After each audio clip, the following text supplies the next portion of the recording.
En démocratie, chaque voix mérite d'être entendue. Ici, on vous informe sur l'actualité politique française et ses enjeux majeurs. Des millions de véhicules à travers le monde, dont plusieurs centaines de milliers en France, sont concernés par le rappel massif des airbags Takata. Êtes-vous concerné? N'hésitez pas à donner votre avis dans les commentaires.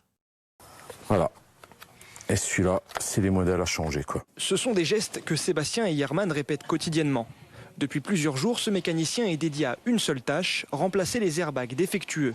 En cas de choc, il risque d'exploser.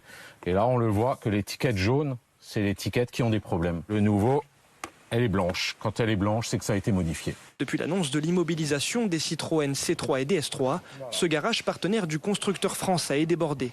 Chaque jour, une dizaine de véhicules à traiter, les rendez-vous s'accumulent et le planning prend du retard. Tous les jours, moi, je suis pris, on va dire, une matinée juste à faire ça, quoi. Je pourrais faire autre chose à ce moment-là, quoi.